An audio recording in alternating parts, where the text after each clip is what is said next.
Yeah, so the title is Apply and Evaluate. That is a mode that we have been doing, and the topic is understanding COVID mathematically. So let me welcome you once again to this presentation and try to see how the mathematics of secondary level can help us in understanding the present hot topic of the which all of us in our the whole world is facing and trying to sort of make some head or tail of it, that is COVID-19 pandemic. So this is part of our three-stage lesson plan, and this presentation today is going to be part of apply and evaluate. So this is a current real world problem, and we'll try to understand this problem mathematically. To understand it mathematically, we should be using the tools that we have learned till now. So let me list some of them so that you feel comfortable. Plotting data graphically, the notion of graphs. How do you plot graphs? How do you understand graphs? How do you find values of graphs and read and interpret the graphs? Curve fitting, that is again part of graphs. When you get some data, you want to fit a particular curve to it and see what is the pattern of the data available. So we'll do that. And we'll also talk about something about exponential and logistic growth models.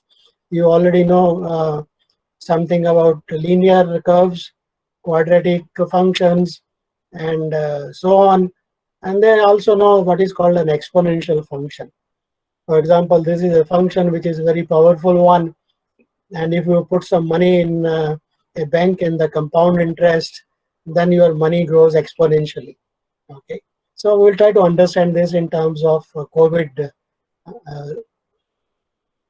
Use of open source GeoGebra. We will try to show you that a simple looking GeoGebra, which is open source and free, how it can help us to understand the COVID scenario. How does COVID spread, how much it will spread, and so on. To some part of the presentation, I will need to refer to some of the calculus tools. Basically, what does the slope of a curve mean? What does slope positive or negative means, and so on. Nothing very complicated. So I will explain. And then also we'll need to refer to something called notion of a differential equation and how does one solve it. We'll not be solving a differential equation mathematically. Will be done by the help of the software GeoGebra. So these are the basic tools, and hopefully my aim is try to make you understand how even the mathematics that we use, we learn at secondary level is a very useful mathematics, useful for our understanding real world problems. And students normally ask such questions, what is the use of mathematics? So this is one example which is very powerful and relates to the current scenario. So before we start looking at it, let me try to understand the title of my presentation. What is COVID-19? If you ask anybody, he'll say it's a disease which can affect you. So let me say a few words about this. There are a lot of literature available on the internet. What is COVID and how does it spread and so on. But what will, for the completion's sake, let us see how this disease, first of all, is affecting human beings all over the world. So this is a short clip which shows how the pandemic COVID-19 is spreading all over the world. So it starts, of course, with China. Presentation नहीं है?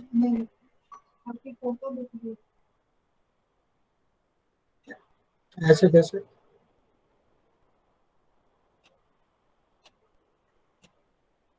Hello. Hello.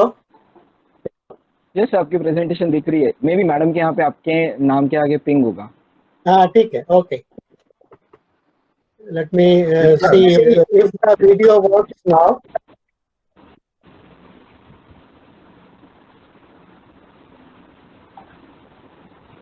Yes. So the video is working now. Good. So please have a look. So this shows China is at the top. India is nowhere in the scene. And here is the date on the right side. So this is February going on.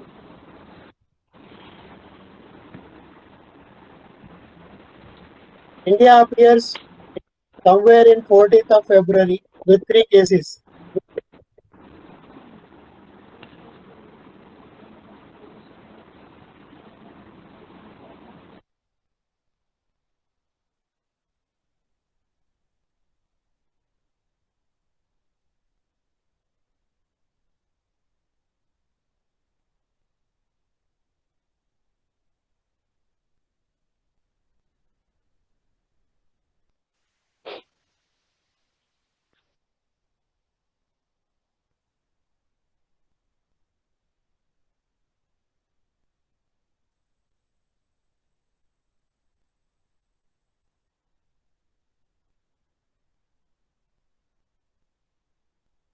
You can see till 1st of March or April actually, India is nowhere in the scene in the top 10.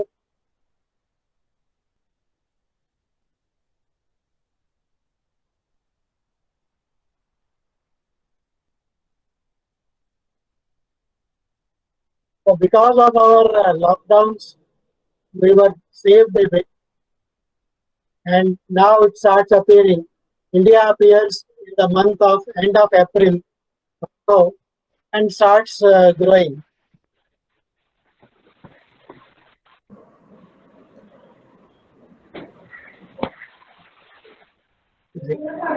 By 15th of May, we have reached quite near above the halfway mark, kind of a thing. So just wanted to tell you that why I wanted to show you this video was that it gives you how fast is it spreading in various countries. Please keep your audio switched off because I can hear still a lot of voices in the back. So we had done this. What is corona? And we would like to answer the following questions. As I had said, that will the virus spread substantially, producing an epidemic? In that case, does it become an epidemic? Will it infect all? Or will there be some persons not affected at all? And how long this will last? What is the maximum number of persons that will be affected? So we'll try to answer as many questions as possible mathematically with the help of tools that we have been using. So one is there are two ways of analyzing it, analyzing any event. One is empirical modeling, and empirical modeling means it depends upon analyzing the event has already started, like people have already started getting infected. We collect the data, how many people are infected in how many days, and try to make some predictions on the basis of that data. So that is called empirical modeling. Empirical means it is based on the actual data, something is happening. And later on, we'll see how we can make a mathematical model out of it to analyze the situation. So to understand and analyze this, I have taken the data from the Ministry of Health and Family Welfare, Government of India. Or you can take the data from anywhere. A lot of sites are available where this data is available. On what day, how many patients, how many people got affected. So this data, for example, there is a very good another site called Wiki You can just type in Google Wiki COVID India, and it will lead to the site where COVID-19 is analyzed data-wise as far as India is concerned and COVID-19 is concerned. So this data, one takes what we have done. I have taken this data and brought it to GeoGebra. So in the GeoGebra, there is a spreadsheet model. So we are going to use that. Please keep your mic silent. Keep your mic silent. I can still hear background noises, please.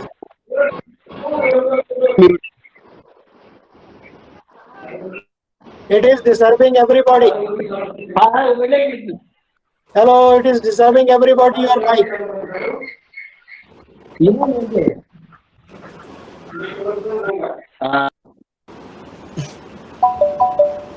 A call Please. plus 984 Yes, sir. 21477 Hello.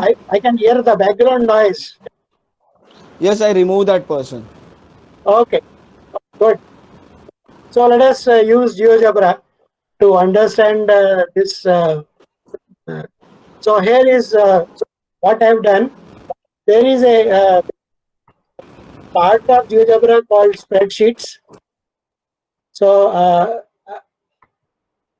I am using that spreadsheet part of GeoGebra. In that, date-wise data. So this is a date, and so day 1, day 2, we have started analyzing from 30th of February, and this is the data, how many people were affected. So this data is imported. There are many ways of doing that. You can just copy and paste, try to do it so that you get this kind of a thing. Now, once this data is available, GeoGebra has the capability of analyzing this data.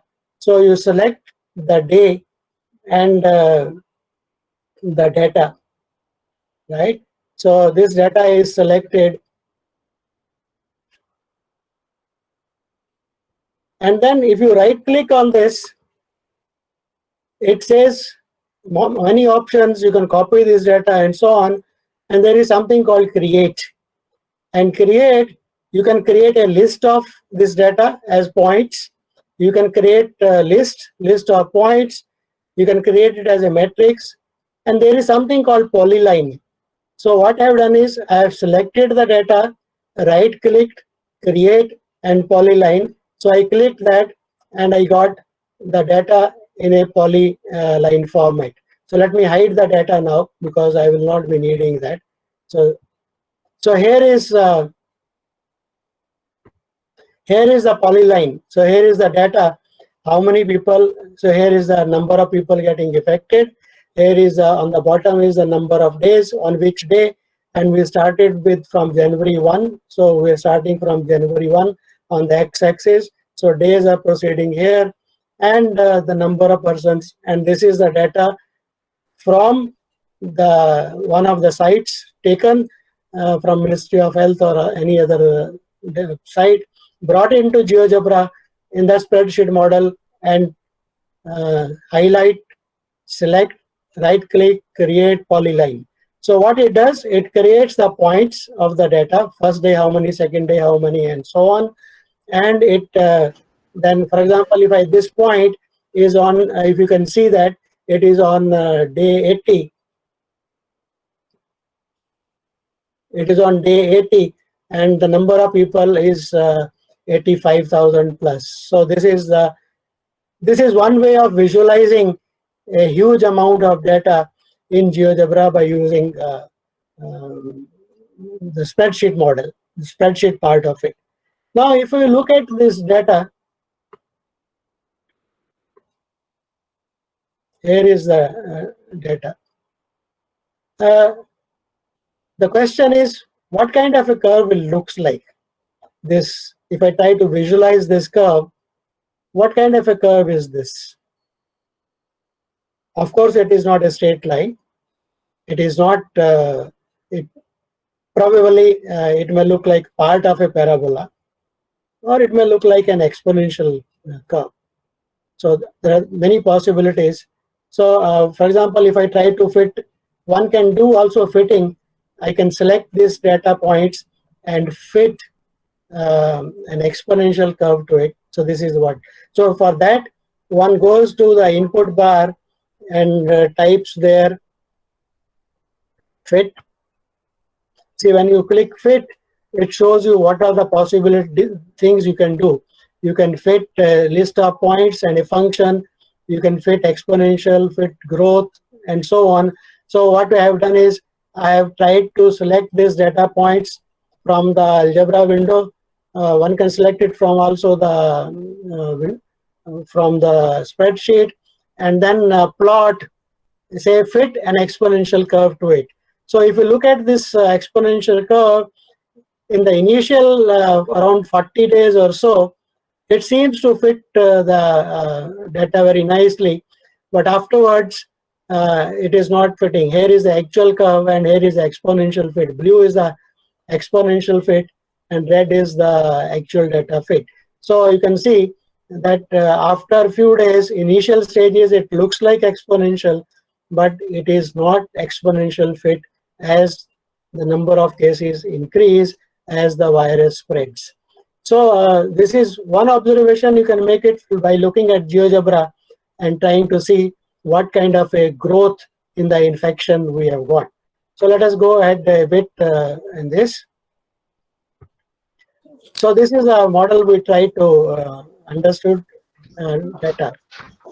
Let us so ही व्यक्ती आहे भाषा म्हणजे सांगणार नाही here is a question again. नाही आपला microphone बंद आहे आपला आवाज जात नाही फक्त आहे काय आपका ही आ रहा है जो बोल रहे हैं आपलं का नाही आपल्याला बरोबर आहे म्हणजे आपला आवाज येतो आपका माइक ऑन है जब आप बोल रहे हो मेरा माइक नहीं ऑन है I can hear you so let us come back to our presentation. The data curve is not linear, it is not quadratic, it is not exponential, right? In the initial stages it looks like exponential. What other possibilities are there? Let us analyze it again using GeoGebra. So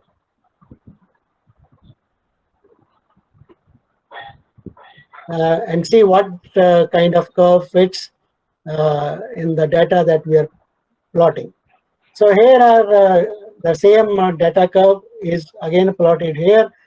So here is the, I can, using in the GeoGebra that checkbox, I can show the polyline. So here is the data, this red is the polyline, the lines joining the data curve. Here is the exponential, which we saw does not seem to fit properly. Here is the logistic fit. There is another function. See, when you here you say, when you say fit, so here is a fit. Here is a growth model. So here is a growth model which is called the logistic fit model. So I will try to fit it how the data is growing by using this. So if you do that, then here is a logistic fit. It is the orange curve. See, here is orange curve, which is the growth model and which is also called the logistic fit to the data. And that seems to fit almost nicely. Not only in the beginning, it also seems to fit later on also very nicely. So the data, when something is growing, it's always good to fit what is called the growth model to it to see how it grows. Now, if I show you more part of this graph, you'll try to understand the logistic fit. How does it look like? It is not exponential, right? It is not exponential because exponential should have gone straight up. It is bending towards the x-axis more. So you see, this is what the logistic fit looks like. It grows, and then it starts tapering off, right? It starts become horizontal. So that is what is called the growth model, and that is a bit understood also because let us try to understand this in the COVID scenario. We have got a population. Say in India, population is fixed, right? That is a constant.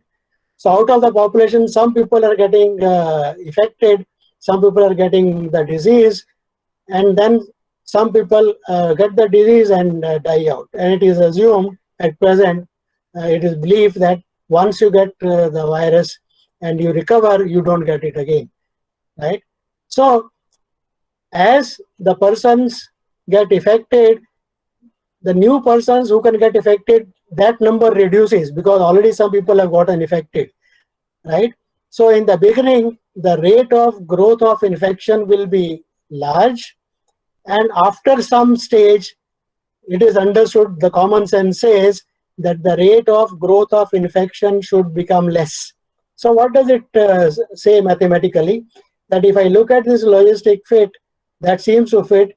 So in the beginning stages, the curve is growing nicely, right, increasing, right, but it is increasing with bending towards x-axis, the horizontal axis, but after some stage it starts bending other way around.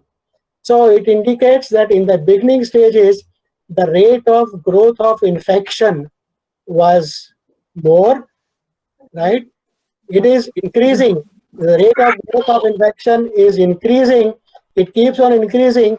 Then after some stage, people are getting affected, but the rate of growth of infection is decreasing. Okay, so it starts decreasing. Okay, so that is what is important, and that is a very important, the turning point where the graph starts turning from this type of, right, curving below to curving up. That is a very important point, and that depends on what is the slope of the curve at that point. So let us draw a tangent. We have drawn a tangent to the logistic fit, and let us try to move this point and see how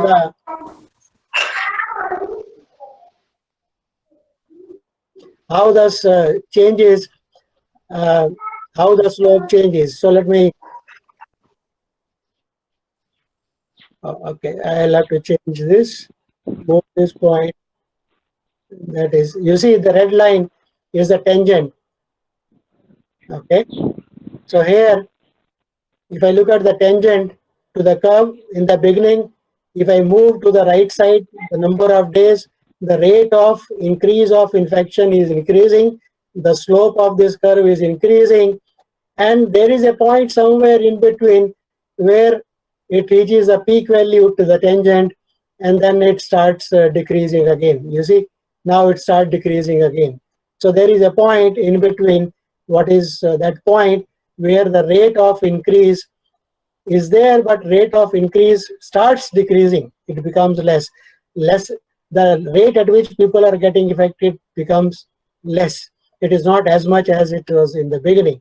So this shows the rate of change, and that point is a very special point. It's called the inflection point. So this point where the rate changes, that is called the inflection point. So this is so much of thing, so much we can deduce from a pure GeoGebra point of view. So what we have done, we have brought the data in GeoGebra using spreadsheet. We have fit logistic model, and we are analyzing at what point the rate of growth starts decreasing.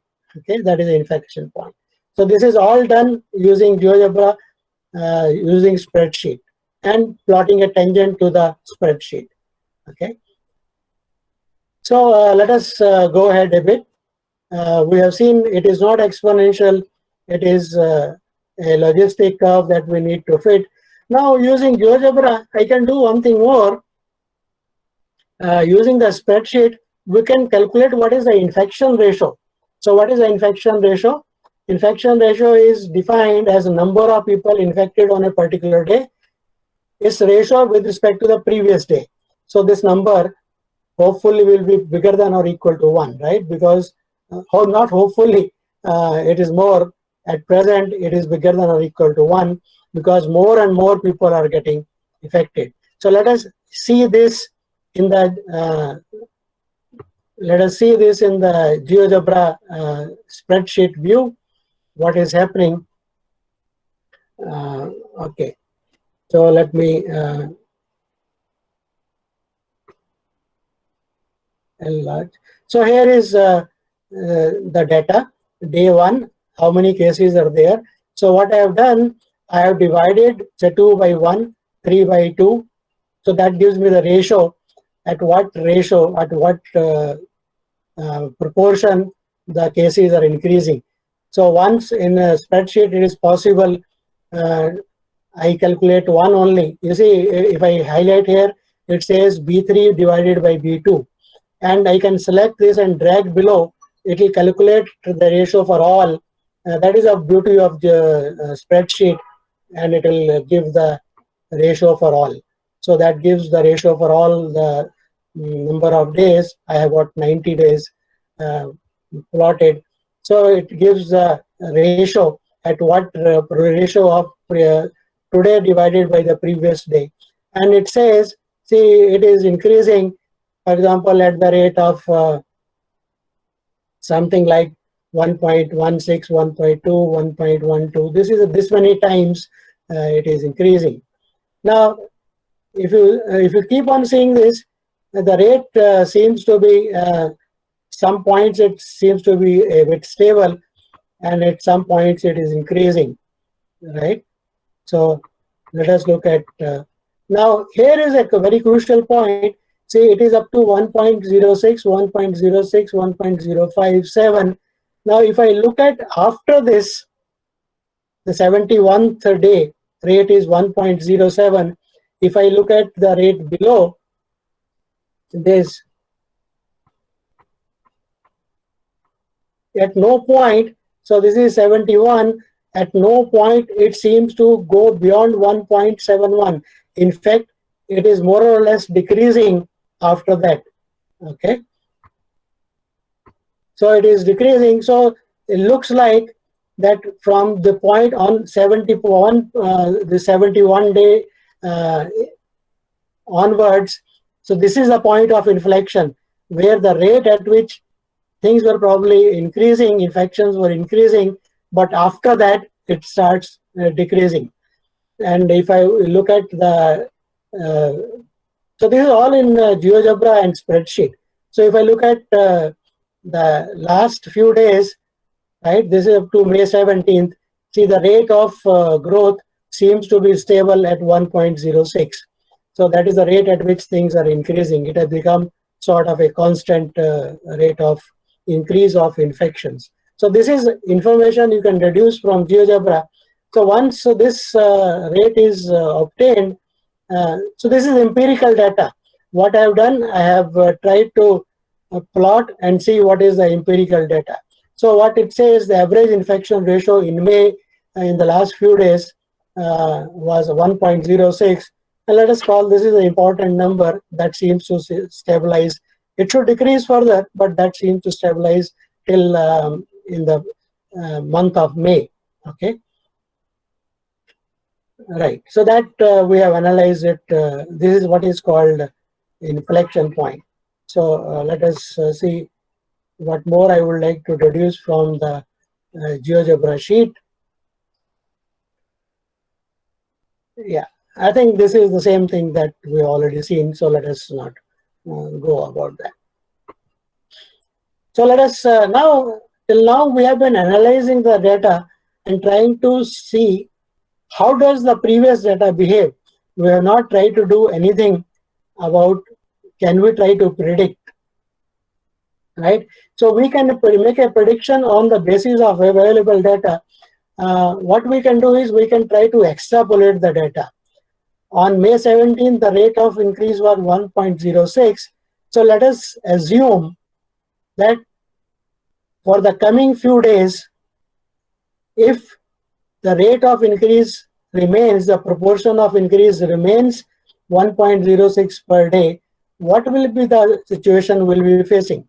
So let us just look at that and then try to compare it with the, here is, so this green data, again, I have taken the data and increased it at the rate of 1.06 after 17th.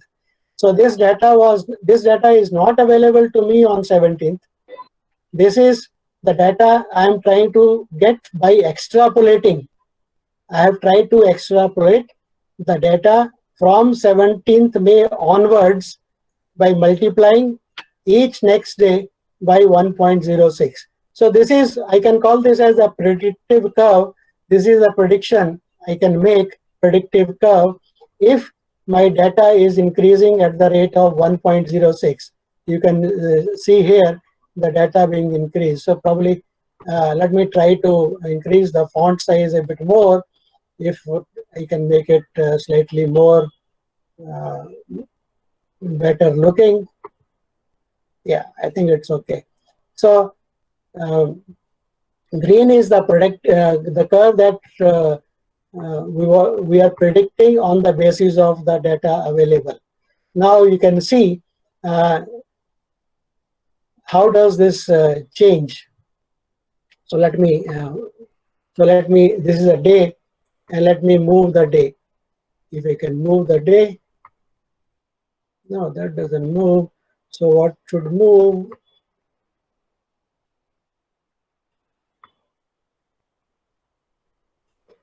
Okay. Yeah, I think this is what it's. So the predicted, see, as I move, it says see 0. I'm plotting starting with May 17th. So after 13 days of May 17th, the number of people who get infected should be around 20,000. Sorry, 2 lakh and so on. But let us try to compare it with something on May 28th. What was the situation on May 28th, where data was available? Okay, let me try to move and see if I can get something. Yes. See, the actual one, okay, is 1,58,000, okay, on May 28th, and here is the predicted one. That seems to be quite close to each other. That seems to be quite close to each other. Okay, so this is one way of trying to predict what will happen in the future from the empirical data. We calculate, what we have done is we have calculated the ratio of how much things are increasing, and then we have tried to see and match with the data actually available. So this seems to match. But if you look at, let me close this predicted one, which we are.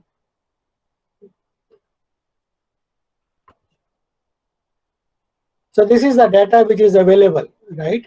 But if you look at these points on the data, it looks like I should not be increasing this with a constant ratio. That gives me exponential of 1.06. Let me try to fit a line on this. So that also seems to fit the data from May onwards, right? So that fits the data from May onwards, and I can sort of now try to see what looks like. You see, so earlier, okay, and this is on the 14th now. Earlier, if I fitted 1.06 growth rate, it was 2,25,000, and the state fit gives me 1,95,000. Actual, we don't know because this is much beyond 14 days after May ending, May 17th starting. So that probably we'll see only after. So let me try to see probably if it fits on 28th.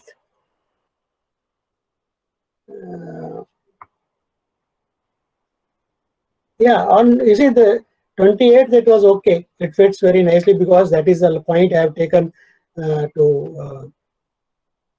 but if I move slightly ahead, then I don't know the actual data today, what it is on 29th, but you can try to see whether the data on 9 days after is equal to this much or not. Whether the line fit is a good fit, or whether the ratio is the good fit. See, that is the whole point of mathematics. Depending on what is your assumption, you can draw a conclusion. So in the empirical model, by taking the data from 17th May onwards for a few days, I can either fit a growth model with the increment ratio as 1.69, or I can also try to fit a line and do many other things. So this is what is called predicting on the basis of the data actually available. So what we are doing is we are trying to extrapolate the data to see what is happening to the growth of the virus. And this is all done using GeoGebra, spreadsheet, and very simple kind of understanding of GeoGebra. So let us go ahead a bit and analyze something more. So we can use GeoGebra to extrapolate. That is what we have done. And the actual number of cases was, if we extrapolate with that rate of 1.06. So this is what is actually happening. This is extrapolation gives this much. This is actual one, and so on. So we have seen how to analyze, extrapolate, and analyze using GeoGebra. Trying to understand how virus spreads, get the data, extrapolate, and predict. Let us also try to look at the recovery rate if possible. What is the rate of recovery? We can do that also using GeoGebra. So if we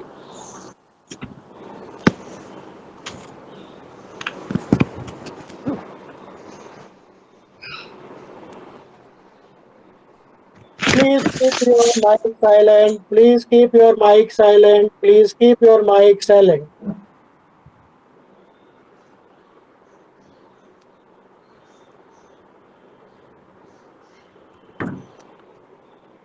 So here is in the spreadsheet, I can see what is the recovery rate. So here is the recovery. Okay. So what is the recovery rate? What is infected? Right. We have the data from the actual. We can remove. So and then we get the recovery rate, or we can directly import it from this from some website, the data. So this is the recovery rate, and one can try to plot this recovery rate. So let us see.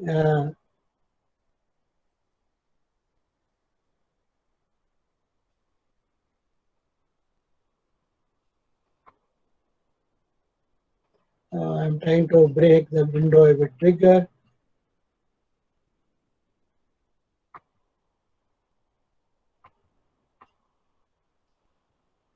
So this is plotting the recovery case. So this is, I'm not very sure whether the data is correct or not, the graph is correct or not. But what we can do is we can select this and plot the recovery graph and try to extrapolate that also. So that is possible. So let me not spend much time on this. Let us. So what are the conclusions from this analysis of empirical data? The number of patients that recover is increasing with a recovery ratio of 1:13. I can calculate in the data what is the ratio of recovery, how many patients recover today compared to the previous one. So that seems to be very encouraging. More number of people are recovering, and at present in India, it seems that 40% of the patients do recover, right? So rate of recovery, we had seen it in the data. So recovery and the rate we can find out from the calculating the ratio. So let us go over to the next one, something more. Now here are some few difficulties. See this recovery rate, we can, there's a recovery rate it is difficult to find out what is the recovery rate. Okay, we can only extrapolate that, but one can define the recovery rate mathematically as 1 divided by the number of days for recovery. Somebody falls sick, gets affected by corona, and how many days it takes for him to recover. So you can think of that as the recovery rate. And based on the data from China and other websites, again empirical data, it says that the number of people who have been recovering is something like 25 days they take to recover. So the recovery rate, you can think of 1 over 25 as 0.04. 0.04. You can also look at the data sheet to find out the recovery rate. See, after all, what is recovery rate? If you have the graph, it is a slope. Okay, so if it is equal to 1, then that is a difference. Okay, so recovery rate can also be found, and if you calculate that at present, that looks like 0.06. So there are ways of Excuse me, yeah. sir. Please resume your screening, share screening. Oh, it has gone back again. I don't know how. By mistakenly, that Tanvi ma'am starts presenting, so your screen gone. Oh God. So please, Just now, just 2 minutes ago. yeah, just tell everybody not to start presenting Yeah, something. already requested everyone. Yeah, but I think it's good to remind again and again so that resume your presentation. Yes, sir. Yes, sir. Okay. Yeah, now it's working. Yeah, is okay now? Yes, sir. Hello. Yes, sir. Okay. Yes, sir. So Yes, sir. let me make it full screen so that Full. yeah. Right. So the recovery rate is not very easy to find, but from the data we can make some kind of conclusions. So the empirical data says it could be around 0.04 or 0.06. Let us define a new constant called R0. R0 is beta by gamma. It is called the basic reproduction ratio. So what is beta? Beta is this is the beta transmission rate, average number of contacts. So what is the rate of transmission and how much is the number of contacts an infected person has when, and gamma is 1 over the length of illness.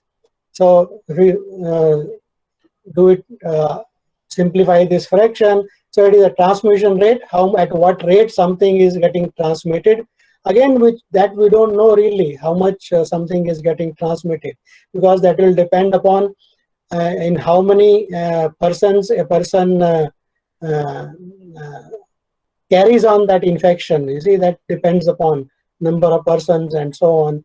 So it's a very difficult thing to, but roughly this R0 looks like an important number, is a transmission rate, average number of contacts, and average time of illness. And we'll see this, what is this constant and how it plays an important role. So R0 tells us the average number of secondary infections can be caused by a primary infection person. So if a person is infected, then how many average number of persons he can infect further. So that is what this is. So we'll see how this. So for example, average time of illness is 10 days, average number of contacts per day is 5. Then your transmission rate, that is the probability of infection basically. So your transmission rate the probability of infection is 0.06. Right, and that much is the probability. Again, one has to make a guess. Then R0 will be equal to 3. Now this is common sense, that if R0 is bigger than 1, if the average number of persons, infected persons, average rate of infection per day is more than 1, then you are infecting more people, and then the infected population will grow. Otherwise, if it is equal to 1, is okay, and less than 1, infection ratio is less than 1, rate of infection ratio is 1, less than 1, then the infection will die out. So this is a very crucial number, which is very important for analyzing any infection, and more so at present the virus. So the question is, how does one make R0 less than 1, right? So you see how many average time of illness, that depends on the person, how much immunity the person has. Somebody may recover faster in 10 days, somebody may take 25 days. If somebody is a senior person with some other known illnesses, the person may take much longer. So that is something not under our control, but we can take some kind of data and try to find out an average of that. Number of contacts per day, if you are going out and you are meeting 5 people, you are spreading, possibility is you will be spreading it to 5 more people.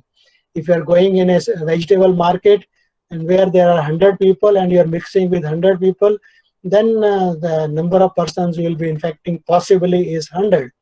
If you are going somewhere in a public gathering where probably 1,000 people are there, so you will be infecting probably 1,000 people. So that is why it says, that's why everybody is trying to say, stay away from everybody, stay locked up, stay locked down, don't go out, don't mix with people outside, right?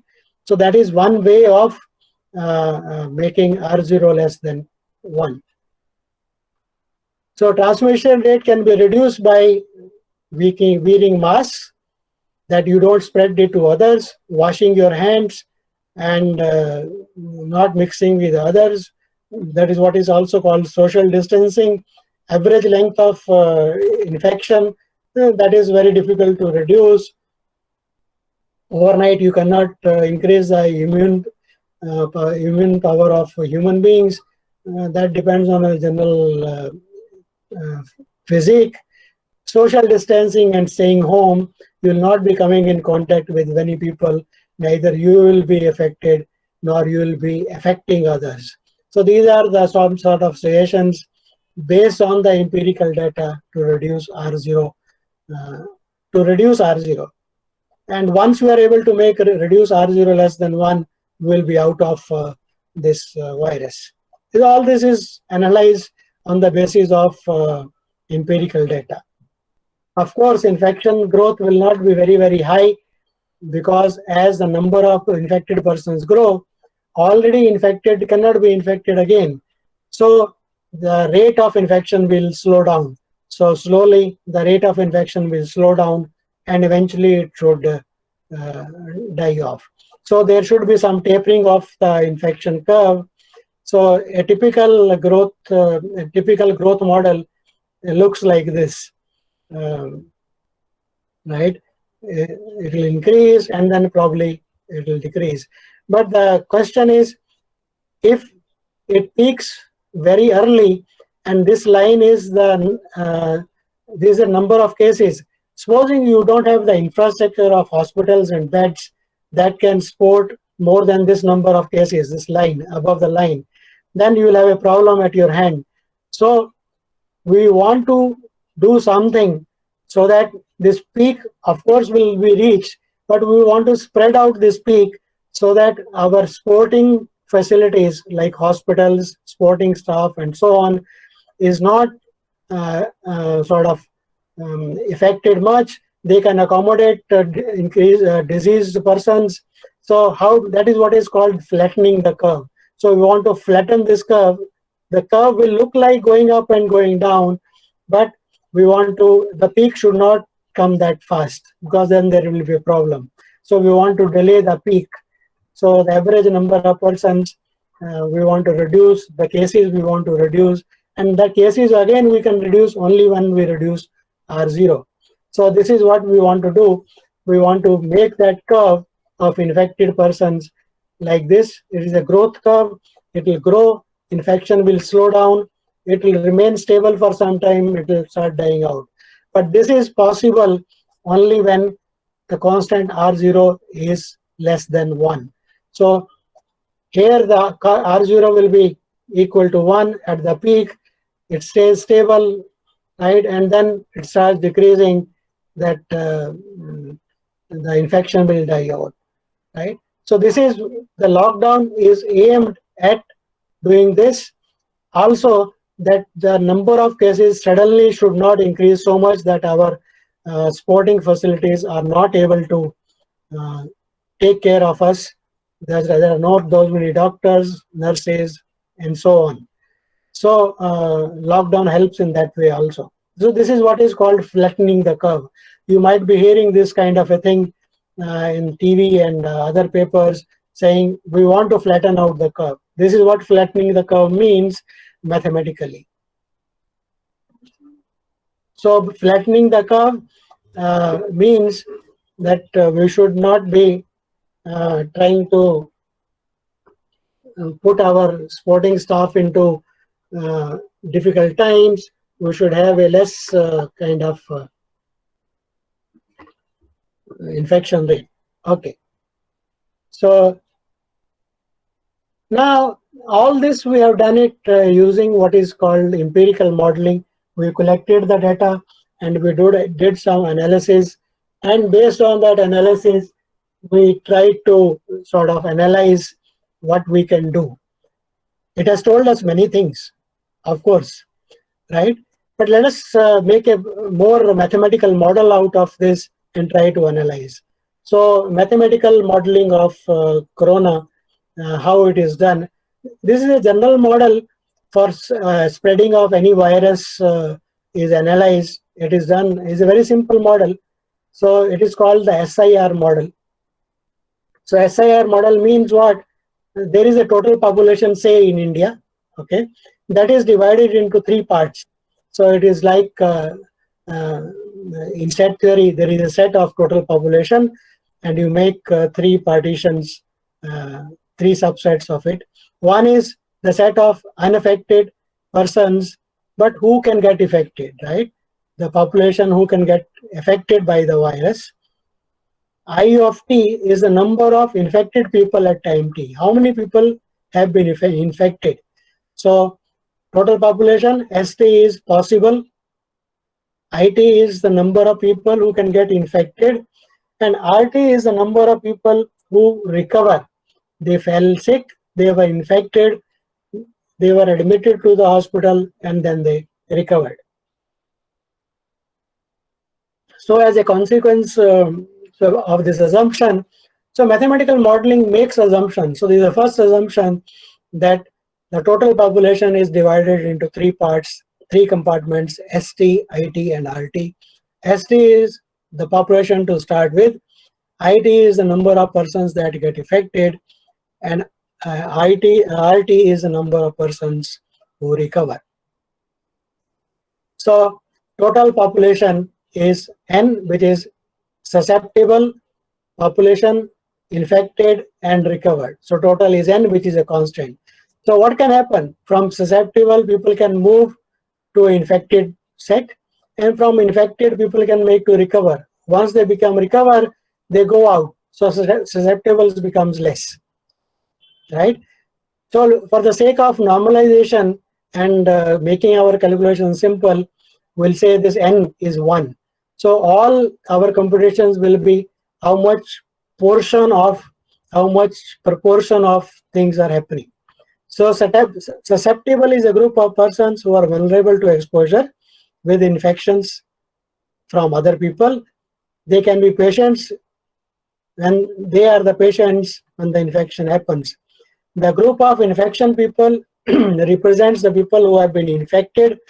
They can pass on the infection to susceptible people, or they can recover. So infected people, either they will increase more infectable people, or some of them will move out as recovered. So there will be plus and there will be minus.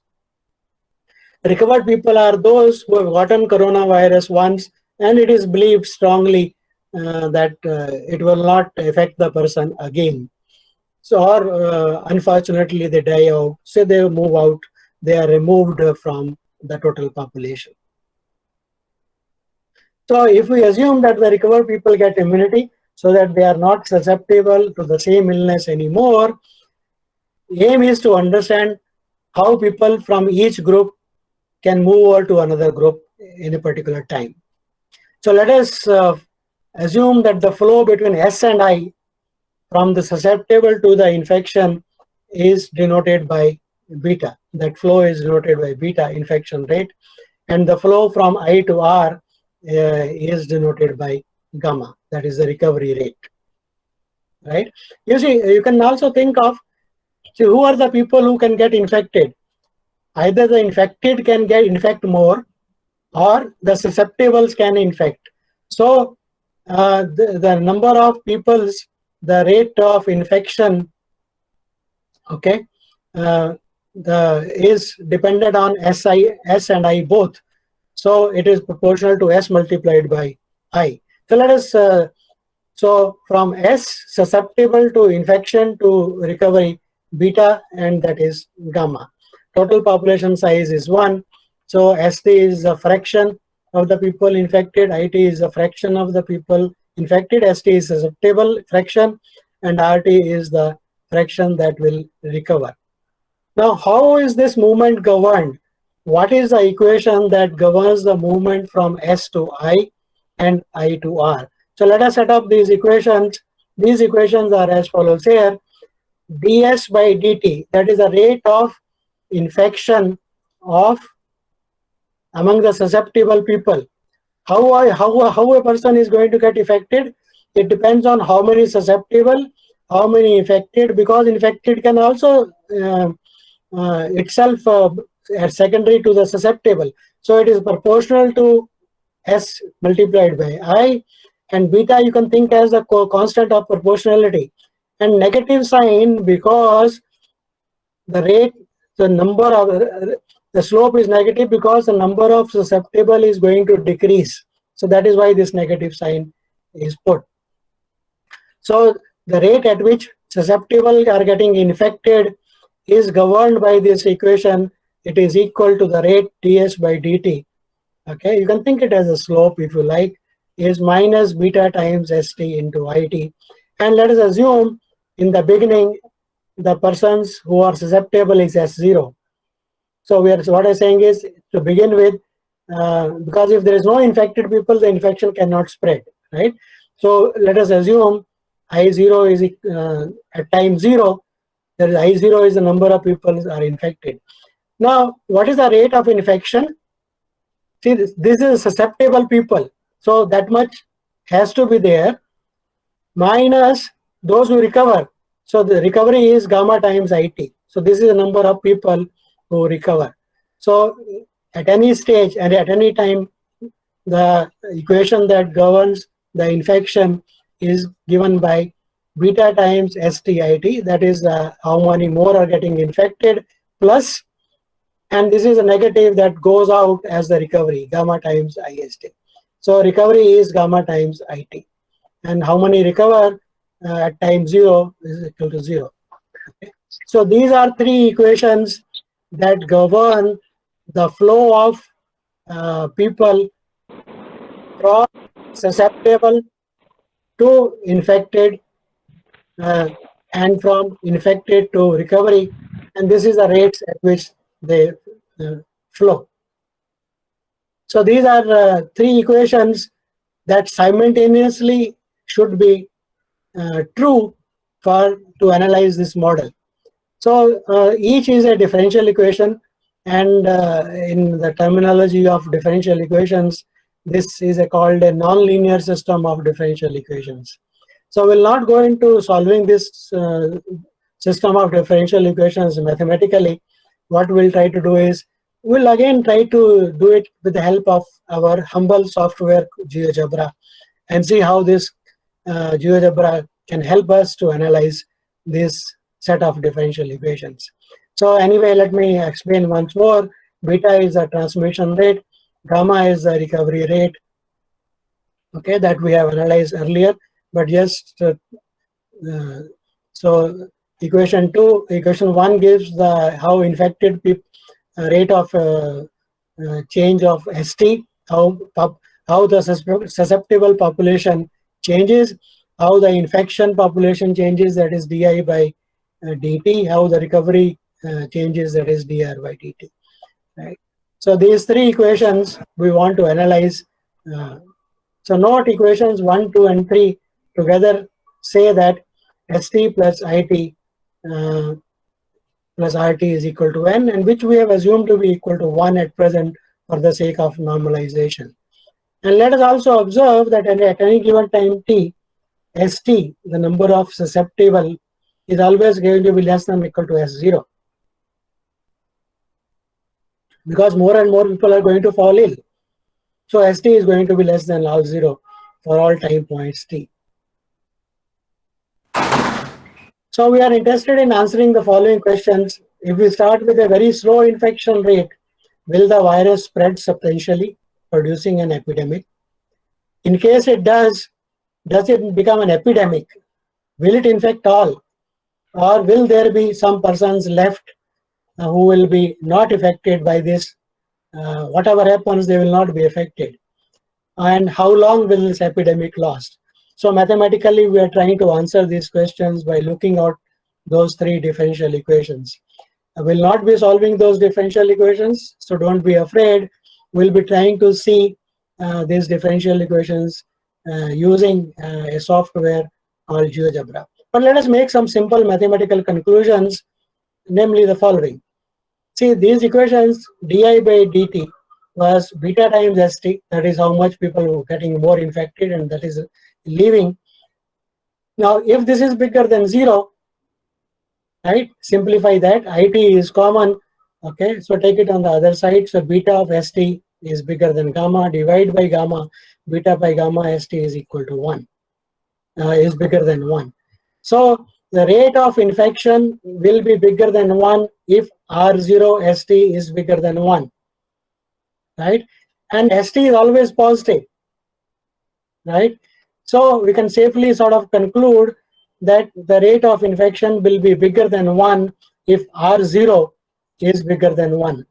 So because in the beginning S0 is almost equal to 1. So infection will spread if R0 is bigger than 1. This is a mathematical conclusion we're getting from our equation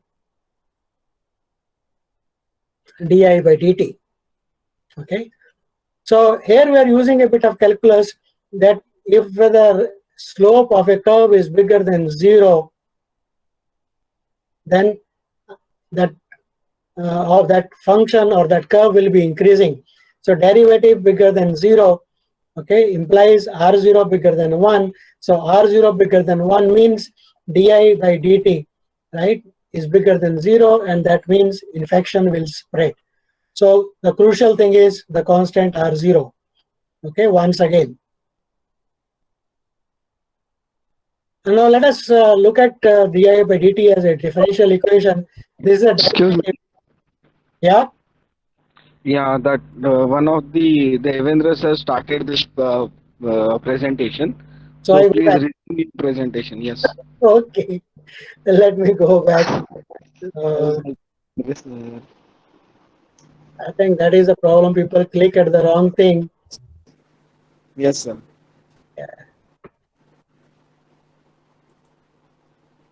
Somebody is still presenting. Okay. Yeah, Devendra sir. Yeah, I got resume presentation. Okay. Yes, sir. It started. Okay. Yeah.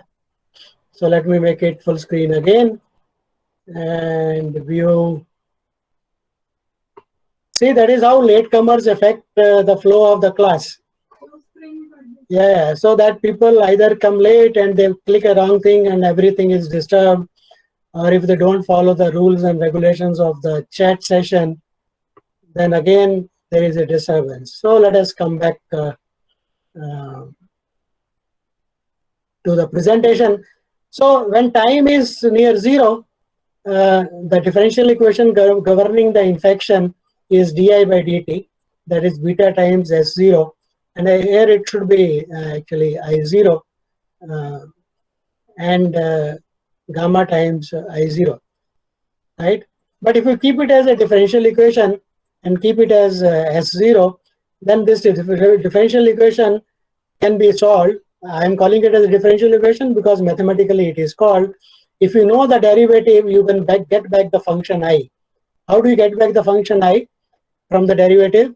In calculus, there is what is called fundamental theorem of calculus that tells us if you know the derivative, you can get back the function by integration. So if I integrate this, I will get back the function, and integration of that is given by exponential of beta times S0 minus gamma phi t. So what does it tell you? That tells you that near t equal to 0, the infection will be exponential. It is exponential of something, right?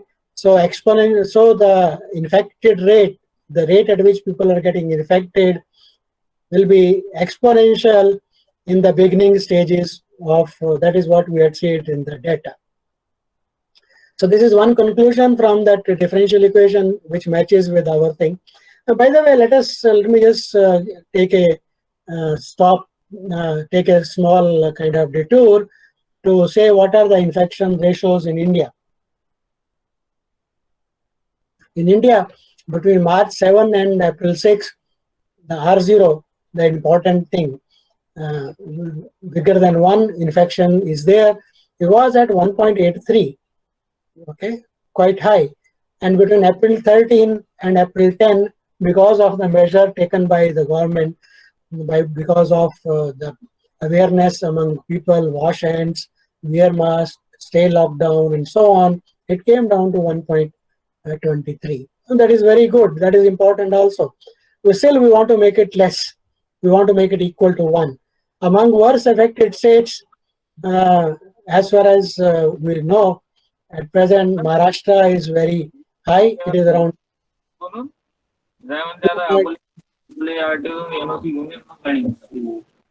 Please keep your mic switched off. 2.10. That is the Maharashtra thing. As a few days back, when I prepared this presentation, Tamil Nadu was 2.01, much beyond 1.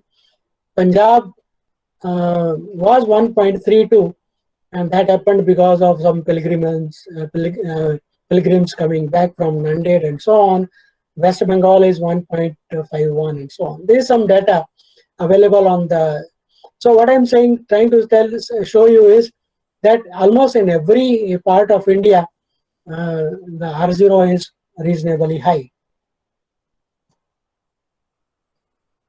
So let us analyze these equations 1, 2, and 3. Those three equations, ds by dt, di by dt, and dr by dt, using our GeoGebra. So let us see how GeoGebra can help us.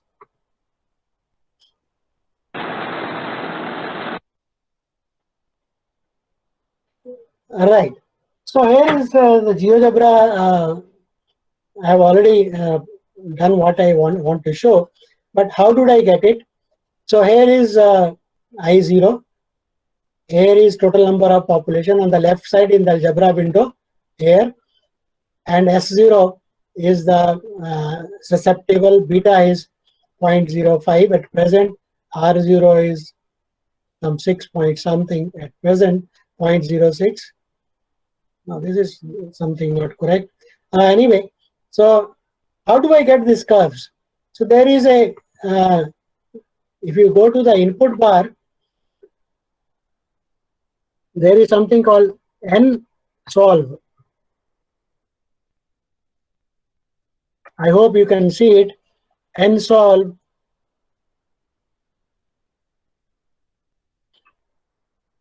See, nsolve, you look at the second part in nsolve. I can't make it bigger because probably let me see if I can make it bigger. Options and go to font size. It's already 20, but let me make it slightly bigger and see if that helps. 24. Okay, probably I should be able to see here now. Nsolve.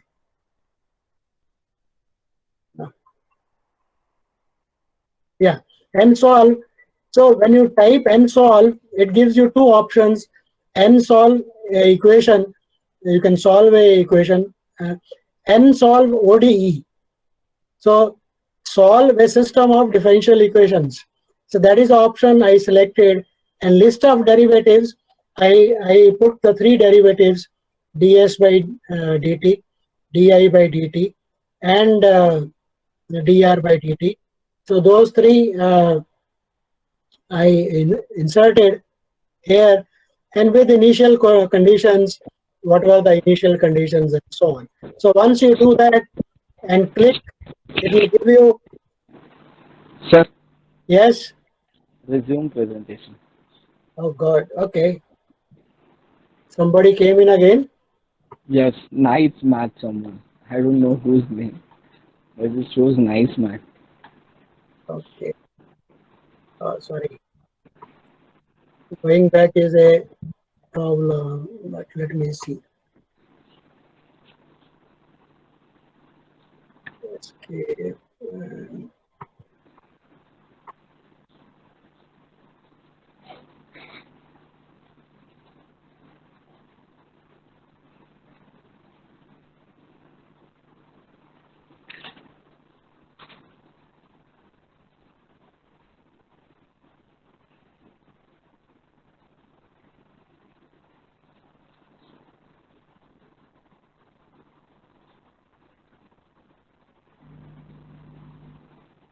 Hello?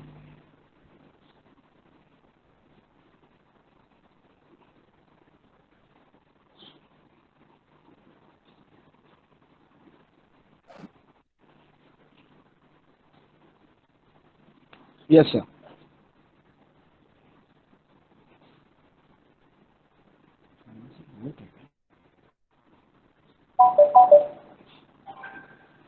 A call from India plus 917738369646.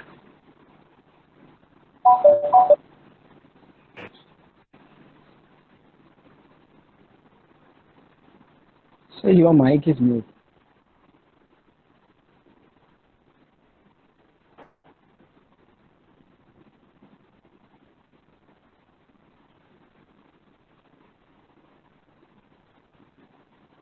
Yeah, is it okay now? Yes, sir, it's okay. Able to see the presentation? Yes, sir. Full screen. Again, somebody is trying to disturb by mic on, probably trying to log in. And somebody is trying to log in after 1.5 hours of meeting going on. That is interesting. Anyway, let us go ahead. So I was trying to show you how GeoGebra can help to solve. So let me do it again because there was a disturbance. I don't know how much was captured, how much was not captured. So options, font size, increase it to 24. And how do I get these curves? In the GeoGebra window, you have to tell what is the initial conditions, I0, S0, and so on. And then type in the input bar at the bottom here at the bottom input bar, you have to type N solve. So when you type N solve, you get a option N solve ordinary differential equations. And in bracket it says what derivatives you want to solve jointly, what is the system of equations. So you enter derivatives one by one. Once you have entered the derivatives one by one with initial conditions and you click OK, you'll get these three curves. And what are these three curves? So let me describe these three curves.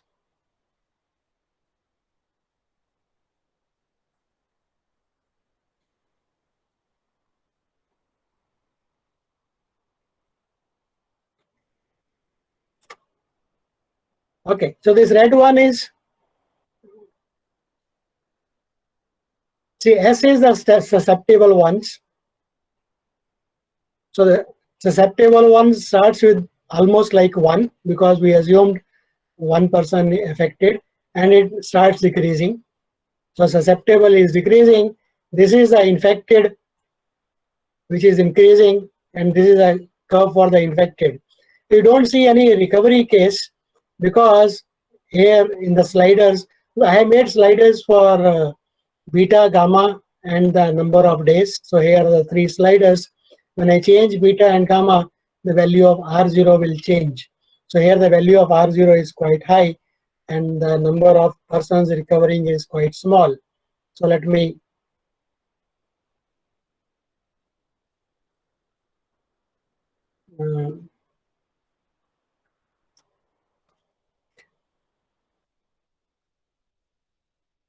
see if I can show you the susceptible to increasing.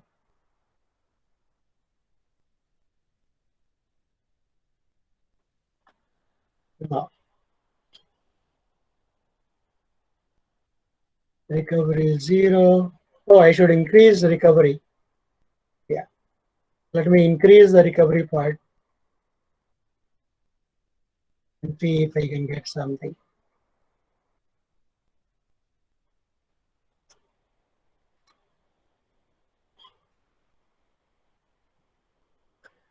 Okay. Still, it doesn't show anything for the recovery. The recovery is this green one. So probably let me reduce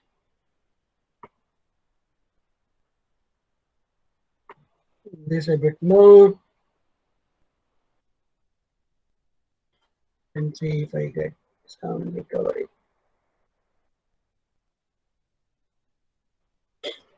Okay.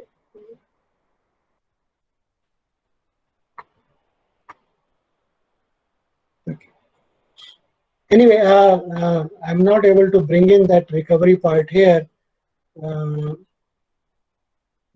the okay. Anyway, that doesn't matter much. The recovery curve should appear here. It's not appearing.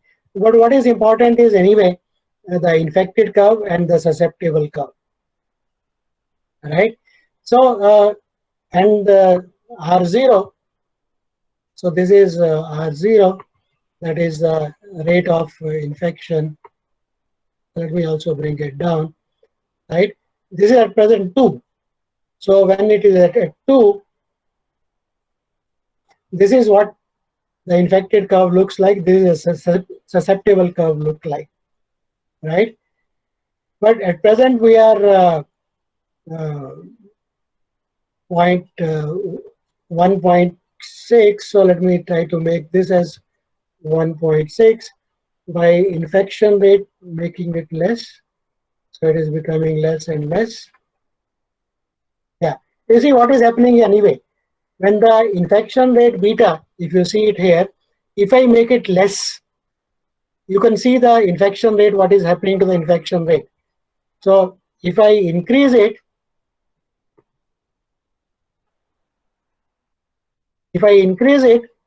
more and more people are getting affected very fast, right? So this peak of infected people is coming very early, right? And flattening the curve means I should make this beta infection rate small, and that will automatically make R0 also small. So let me try to make this small. When I'm making it small, you see what is happening to that red curve. That red curve is becoming more and more flatter. So this is what is called the flattening curve, and that becomes possible by just tweaking beta, the infection rate. If we can reduce the number of infections, then our curve will become flat. So this is what is happening, right? Another way of so let us increase the recovery rate. The recovery rate increase also is making it flatter and flatter, right? So this is what this model is telling from the GeoGebra point of view. If you want to increase, if you want to reduce the R0 factor, then you should reduce the infection rate, and hopefully also you should try to increase the recovery rate. The recovery rate is not in our hands. Recovery rate depends upon a person's immunity. But infection rate we can control by measures like washing hands, wearing mask, and with lockdown. So this, what I've tried to show is you can also try to analyze this spread of corona and try to solve these differential equations simultaneously using GeoGebra. Again, it is a very simple open source software and we are using it to analyze GeoGebra.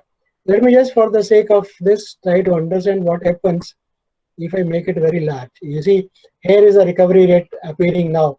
If R is 1, right, then yeah, here is the recovery rate coming.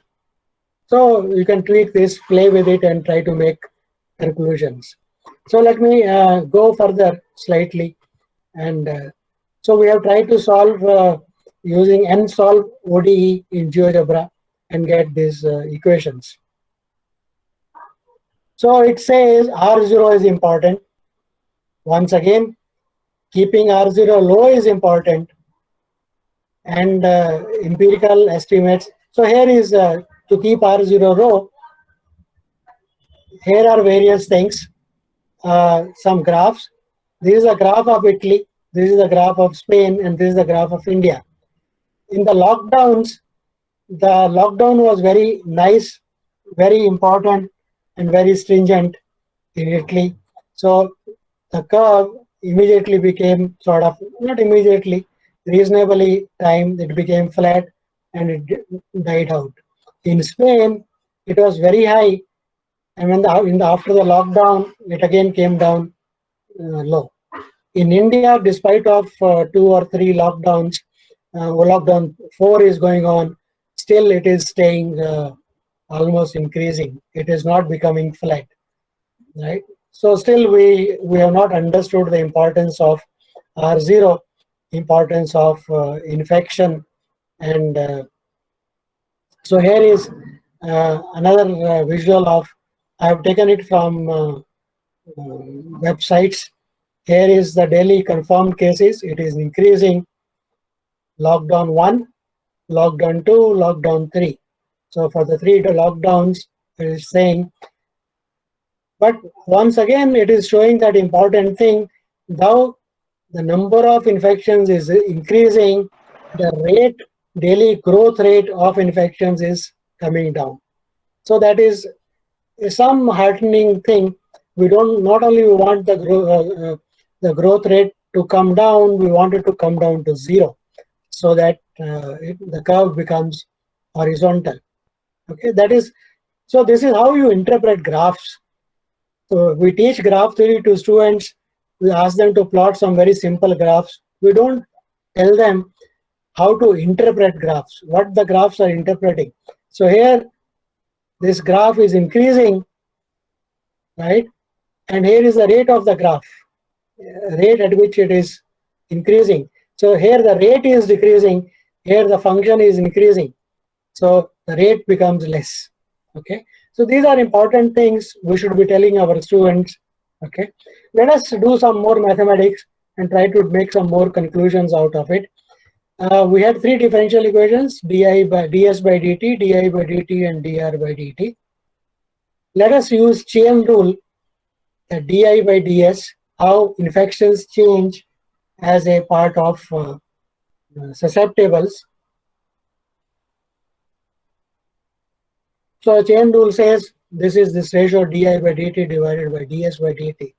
If we do that and make a simple computation, it comes out as common, it cancels, and we get 1 over r0s minus 1. So again, di by ds equal to something, that is a derivative being given. I can get back the function I as a function of s by integrating, and that is fundamental theorem of calculus. Says if you integrate, you should get back your function. So here is the function is. So this is obtained integrating this 1 over s. Integral of 1 over s is ln. So here the log appears. So this is integral. And c is a constant of integration, because there are many functions which have the same derivative. But this C can be found from the initial conditions, because S0 at 0, it is S0 at t equal to 0. The value of I0 is I lower 0.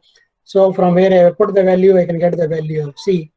And if I put this in equation 4 or 5, I get that I plus I as a function of S plus S is equal to this. That is the equation relating IS and S. Again, if I apply calculus, then I as a function of S will be maximum at a point of maxima or minima for a function. The derivative should be 0. So let us take the derivative and put it equal to 0. So the derivative was the previous equation. Here was the derivative. Okay. If we put that equal to 0, so you get di by ds, that is this equal to 0. So r times max. So the point where the maximum occurs, or maximum population, is r0 is equal to, and what is maximum? This is the maximum I with respect to S. So infected persons will be maximum when R0 S max is equal to 1. So that gives you the value of R0, that gives you the importance of R0. Again, if you want to find out the point where the infection will be maximum, that population is governed by this relation R0 into max is equal to 1. I can put this back in that equation above. So I max, the maximum value of the infection is given by this, right? That is putting the value here. Now let us call this function as f. This is a function of R0 only. S0 is a constant. R0 is changeable. So I put f R0 as this function. If I can analyze this function, this is the function that will give me the value to be subtracted from total population to get maximum infected people. So if this thing is small, right? If this thing is small, then n minus that small thing will be maximum, I will be bigger. So infections will be large if this quantity is small, right? And when is this quantity small? When R0 is big. So this equation tells you, again, the importance of R0, that if R0 is large, the maximum number of infections also will be very large, right? If R0 is small, the maximum number of infections will be small. So this is mathematically looking at this and behavior of 1 over R0. We can solve it we can graph this function using GeoGebra, and here is the graph of the function. So let us look at the graph of the function.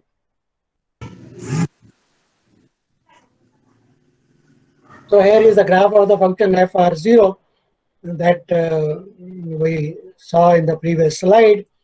I max is equal to 1 minus fr0 because I is taken as 1, total population is taken as 1. For r0 equal to 2, I max is equal to this much, right? 0.16. Okay, so we can move this. So here is a point. If I move this point, we'll see how much it should be r0. So here, if r0 is 2, this is the number of people. Fr is very large. Okay, Fr is equal to 2. So let us move this and see how this behaves. Okay, you move R0. That doesn't move. So what moves? Maybe the point. No.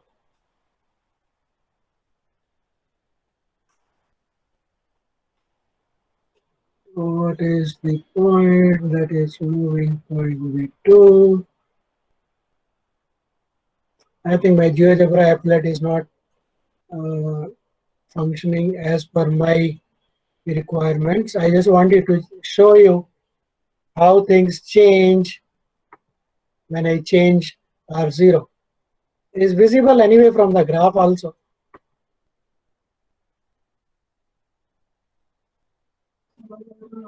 Yes.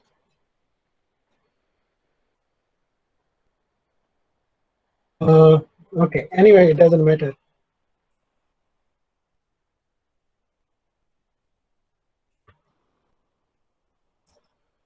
So anyway, you see, if here is R0 on the x-axis, let us just try to see it from the graph. When R0 is somewhere here, okay, then FQ is going to be small.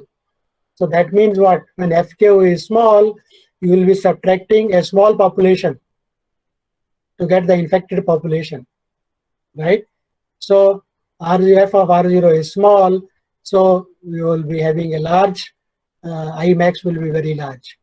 If R0 is small, for example, here it is 0.8, you will be subtracting from 1.8, that means only 0.2 portion of the population will be infected maximum. So R0 small is very important from this graph, which we saw also from mathematically.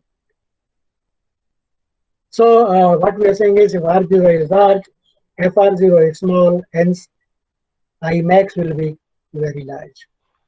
There are many other things one can do with this. I just wanted to show you one more thing that we can do with this before I stop. We can also try to see what is the maximum number of persons that will be left out when infection dies out. When infection dies out, I will be equal to 0.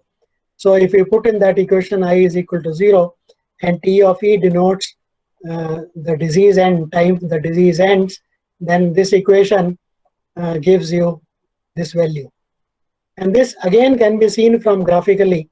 Again, that if, but at least mathematically it's quite clear, if R0 is very large, then this quantity will be again, this quantity again will be small.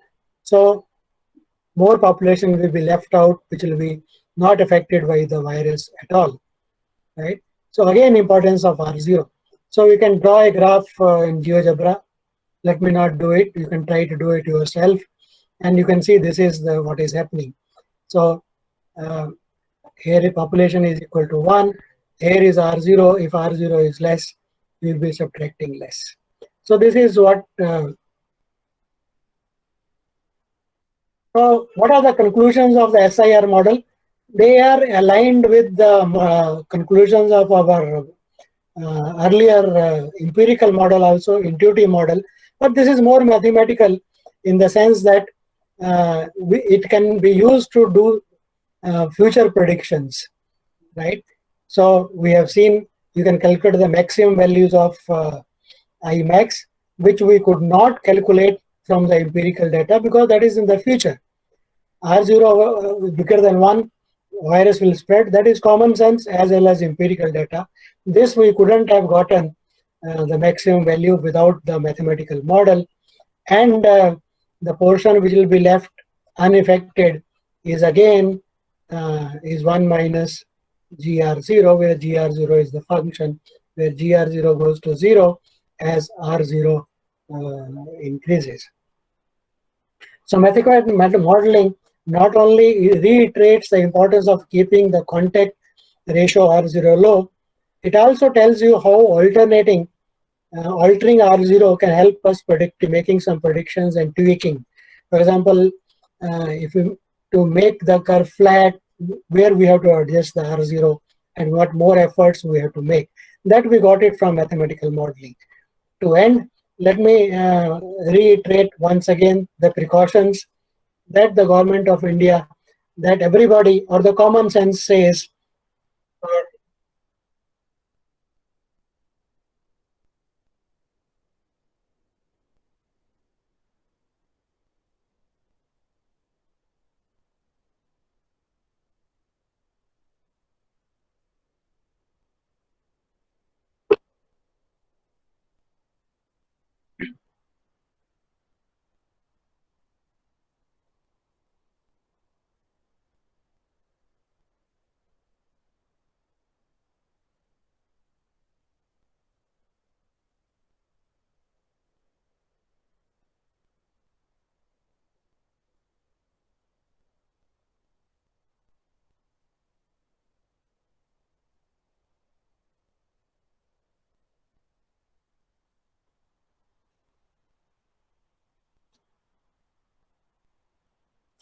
So with that, I end my presentation, and let me come back to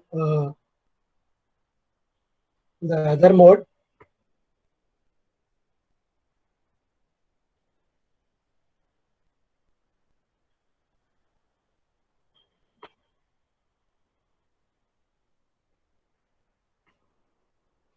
Yeah. So I didn't stop presenting. I should stop presenting. Stop presenting. Okay. So I have stopped presenting. Um, so what I have tried to tell you is I'm audible. Yeah. Yeah. So basically, the aim of this presentation was twofold. One, that in the lesson planning, the methodology of teaching that we have been trying to tell you: observe and explore, define and prove, apply and evaluate. You don't have to do very big things to apply and evaluate. The simple techniques of graph theory, simple techniques of GeoGebra, and making appropriate conclusions and bringing out the real life problem into the classroom was our aim. And I think we have been reasonably successful in doing that. So here are some things you can ask your students to do, or you can try to do it yourself. For example, take the data for Maharashtra and other state, say Maharashtra and Delhi, Maharashtra and Tamil Nadu. Try to compare these two datas, right? Bring the data to GeoGebra, draw the data curves, and compare the two curves, and try to make conclusions. What is the rate of infection in one? What is the rate of infection in another? What is the growth curve in one? What is the growth curve in another? And so on. And what value, if we extrapolate both, at what time point comparatively they will be more and less. So this is a very good exercise in graph theory in the present scenario, comparing the data graphs for two different states and trying to make predictions. And in all this, the only tool that we are using is GeoGebra. So, and very simple things: GeoGebra, spreadsheet. So this will help you to understand spreadsheet. For example, let me tell you very frankly, before I started preparing for this, that was about 10 days back, I had no knowledge about spreadsheet applicability of GeoGebra. I just tried sort of logically to do things in GeoGebra. I use Google to help to understand how does one use GeoGebra spreadsheet to draw graphs, make conclusions, and so on. And there are many videos available for GeoGebra and spreadsheets. So this is an opportunity to learn GeoGebra spreadsheet if you already don't know it, and do some real life exercises and plan these exercises for yourself and for your students. So Nitish, I am handing over to you. Then in case you would like me to mic to be handed over to someone for asking a question, because I can already see about 186 participants. Please do not enable your mic. Only Nitish will do it appropriately. Hello.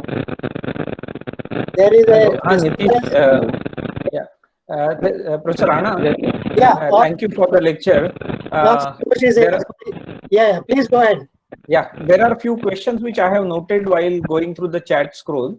So Yeah. should I ask myself, or should I hand over to the? No. I think you read the question and try to answer. You'll transfer. Okay, good. We have to switch the screen. Yeah, right. So this was there were a couple of questions from Manasi Joshi. Yeah. One question was, can we have prediction on Mumbai's situation? As I said, this is how you will go about it. So do it and show me what you have done. So this is a project for you. Try to do it in 2 or 3 days time. Go to a site. So the best site I can say at present is search for Wiki, WIKI, Wiki in Google, Wiki COVID India. So add these 3 words, you will get a site which is a wiki site for COVID India, and there will be data for Maharashtra from January onwards till date. So take that data from there, bring it in GeoGebra, and plot the polyline for the Maharashtra, and try to make a guess whether there is a infection rate is stabilizing in Maharashtra or what it is. For the last 1 week, you take the data for the last 1 week, calculate the infection rate ratio. What is the infection ratio? What is the infection today divided by the previous day? So for last 6 entries of this, take that as your infection rate and extrapolate your data with that infection rate. That will give you a possible answer how many infections will be there in the future in what date, right? And then later on you can try to match it with the actual data when you get it on the site. That is what you can do. Okay, for this can be done for every state. Why India? Why India? Why Maharashtra? You can do it for Mumbai city itself. You can do it with Kolhapur city itself, provided you have that suitable data available for that particular city. That is only data should be available, because you are going to analyze the data, right? If you don't have anything to start with, what are you going to do? India data is available. Each state data is available on the site. Each city is available or not, I don't know. Please find it out and let everybody know. Thank you. So Santosh. the next question is, what is the rate of doubling the cases? Same again from Mansi Joshi. Yeah, rate of doubling, you know, right? You have the data curve. Today is something, okay, call it as S1. Take on the sheet S1 as the value today. Multiply it by twice. Multiply by 3 times. So have a slider. It will give you SN, the number of susceptibles, right, who are infected on the curve. And now see the value, read the graph. S2 will be on what day? S3 will be 3 times will be on what day? S4 will be on what day? So create those points on the y-axis by doubling whichever date you want to do, okay, and want to compare, okay. Or you can go to the spreadsheet. This is the graph. In the spreadsheet, you can take each one. You can take the data today, for example. In the next column, multiply it by 2. You will get a number and drag it down. So it will give you what will be the portion of, if you are doubling, what will be the number of infected cases. That will be the tabular form. One is the graphical form, other is the tabular form. So you can do in both and try to see, compare the two. Santosh. Yeah. So the next question is from Devendra Kharali. Sir, can we predict about COVID-19 1 month from now? Yes, why not? But that depends on what is the, you see, modeling depends on your assumption. In my model, when I took infection ratio R0 is the important thing. You have not gotten the point. R0 is the important number which decides which way coronavirus is going to go, which way your country is going to go. If you take, so I took data from 7th of May to 23rd of May, and I got the infection ratio as 1.06. So I extrapolated the data after 23rd of May by using this as the fraction. So what do you do that? What is the number today infected? Multiply by 1/06. Like earlier we said multiply by 2. Here you multiply by 1.06 and create the data set and plot that data set. When you plot that data set, that will give you the curve, the prediction curve, on the assumption that you are extrapolating with R0 equal to whatever the value you are taking. And then you can predict 1 month, 1 year, whatever it is. How many will be affected? You can predict that, but that will be under an assumption. Mathematics is not Jyotish. It's not astrology. It cannot predict something based on nothing. You have to make assumptions. You have to draw conclusions accordingly. That is mathematical thinking. If P then Q, mathematical thinking. I'm going back to my first presentation to you, mathematical thinking. If your R0 is 1.06 and you are extrapolating with that much ratio, then after 1 month, these many will be infected. That you can find out. After 2 months, how many will be infected? You can find out. In the SIR model also, you can find out what is the maximum number of infected people, that red curve. If I change R0, my curve becomes flatter. So that tells me to make my curve flat, what should be my R0? That tells the government that if you want R0, to know what is R0 so that your curve is flat, your hospitals are not under pressure to analyze too many patients, then you should make R0 this much below this number, as close to as 1. If R0 is equal to 1, your curve will become horizontal. If your R0 is less than 1, it will die out. Infection will die out. You will be free soon. If R0 is bigger than 1, it will keep spreading. It will keep spreading till it has spread maximum number of persons. It has reached Imax. So prediction in mathematics is based on the model, based on the assumptions. I have only shown you very simple model, SIR model.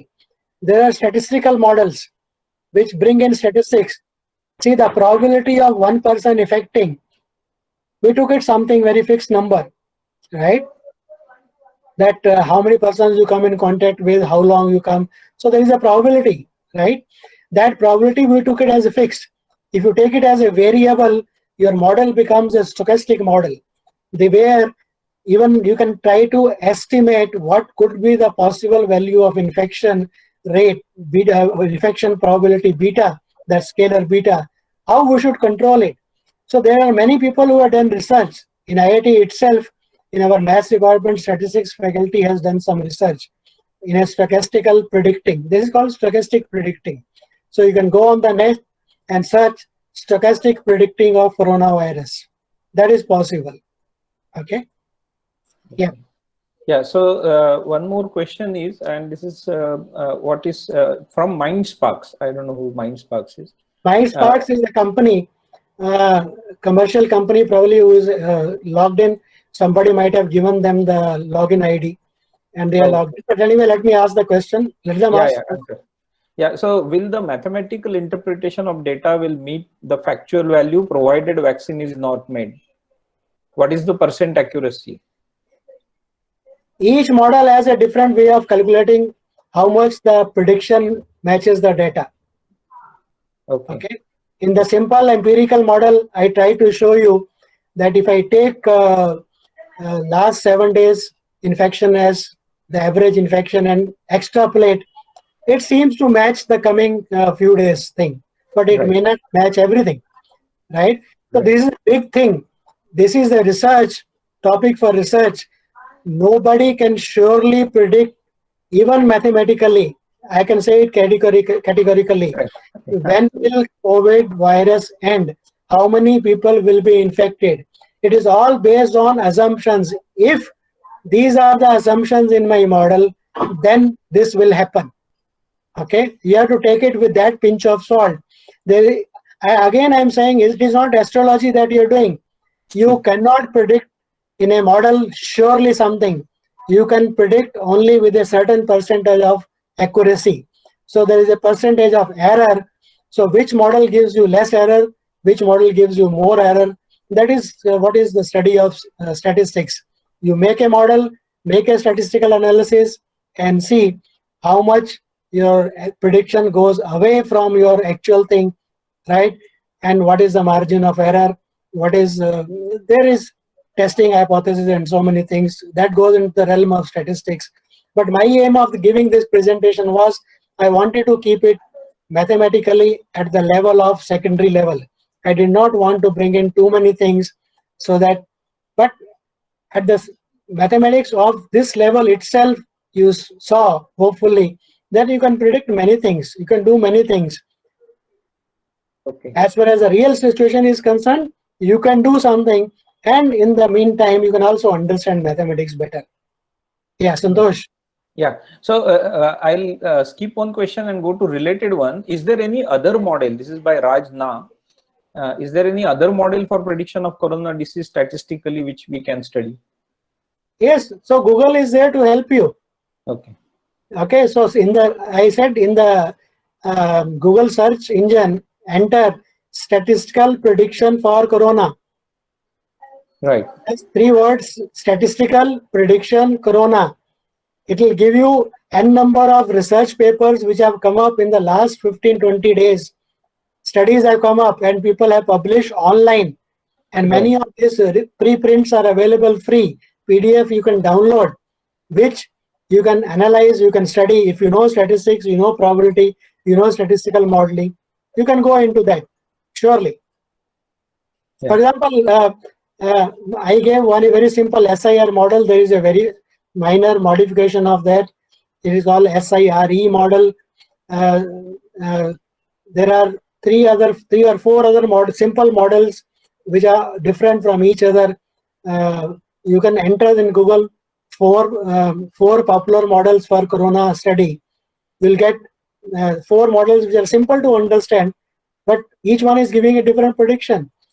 If a mathematical model could give a prediction at present, President Trump would have been very happy that America knows how many people will get affected and when we will get out of it. Every president, every prime minister of every country would have been very happy, right? We could have done that, but that is not possible. There is no sure until a vaccine is found. You see, at present, we are saying that susceptible people can get affected, right? So the only way susceptible can get reduced is by infected, and people probably die out and go out, or more get infected. If we can give a vaccine, then the susceptible itself reduces, right? They cannot get infected, so they are already out. So we'll have a subset of susceptible which are immune. We'll call it a SI, susceptible S, infected, recovered, and gone out kind of thing. But till that scenario is very long. That's what I said. R0, the recovery rate, depends upon whether a vaccine is possible or whether some way of some medicine is possible which can help a person to recover. At present, a COVID patient can recover only if his or her immune system is very good. If the immune system is not very good, if the person already has some other infections or some other disease, there are more likelihood of that he may have a difficult time with coronavirus. See, so there is no vaccine, there is no medicine. The only thing is, when a person gets infected, he is isolated from everybody else. More oxygen is given to him or her, and it is hoped more intravenous fluid is given, more plasma is given, more that is given, this is given, so that the person's body immune system itself recovers. And let me tell you one thing more, that antibiotics don't do anything to the disease. Antibiotics are not medicines that affect the disease virus or disease. It only helps your immune system to fight better, so there is no secondary infection, there are no other infections, always. So medicines only give your body immune. It blocks something so that your system is not affected. Even a simple painkiller does not kill the pain. It kills the sensation of feeling pain in you. So be clear about it. We call it as a medicine. Okay, it is not really a medicine to cure the pain. Why the pain is coming? It blocks the sensation of getting the pain.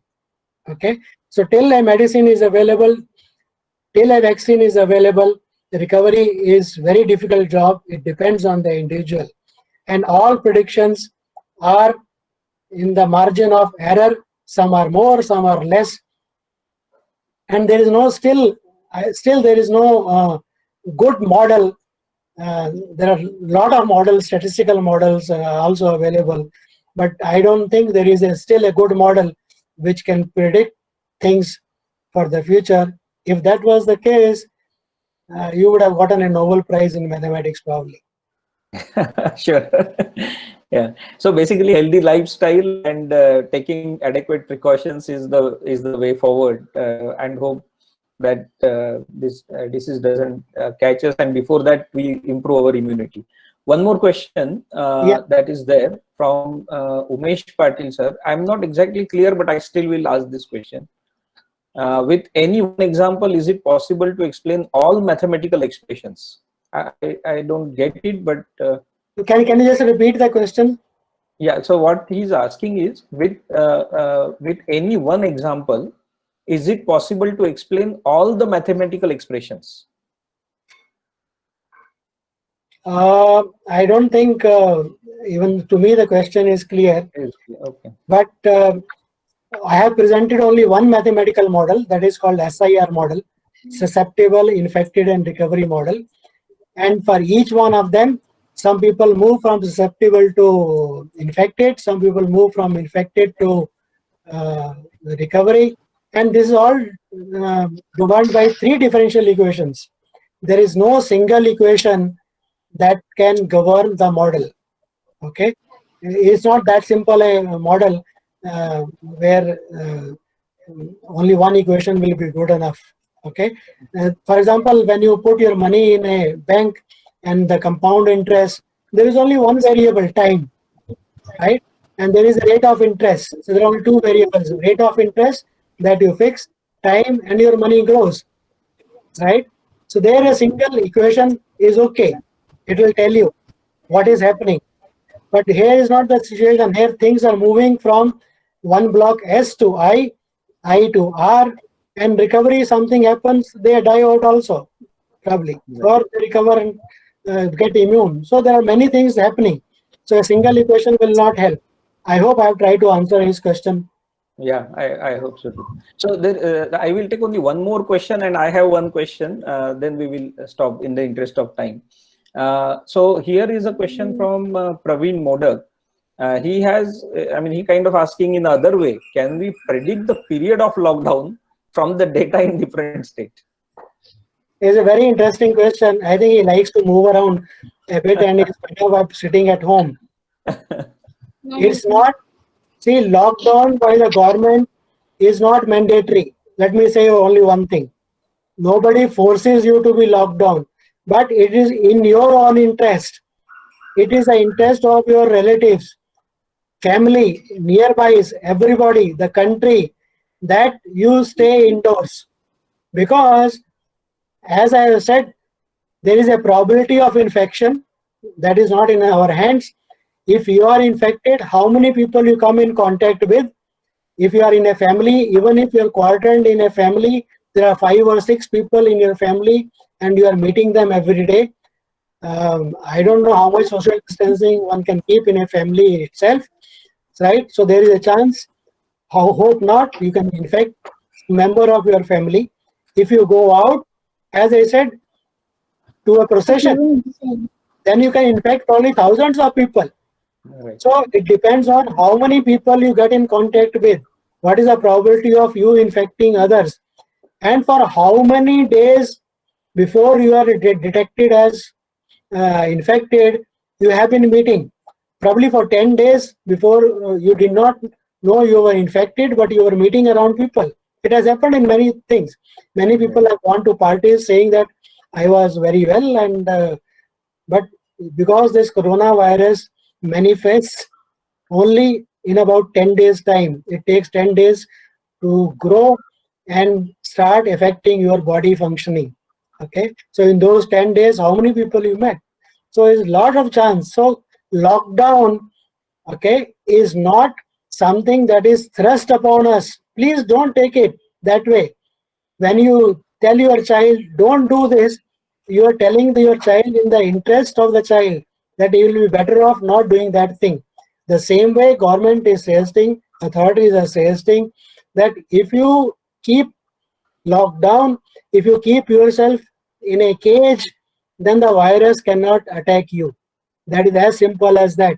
Instead of catching the virus and containing it, it is catching yourself in a cage and containing the virus not hitting you. So lockdown is that, simply. It is like many people, this is a law that you should be wearing a helmet while driving a two-wheeler. For whom it is meant for? Government wants to get fine and money for if you are not wearing a helmet. It is for your own head. You should wear a helmet because you may get affected by chance you meet an accident and you will be safe.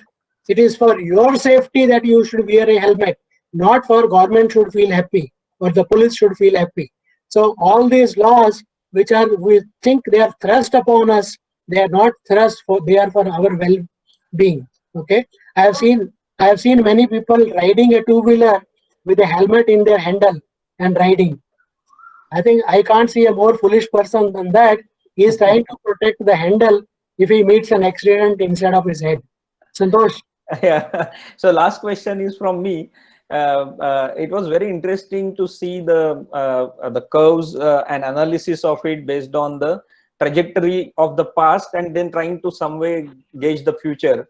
And I couldn't help but notice similarity of this with the graph that I see very often on the TV, particularly the business channels.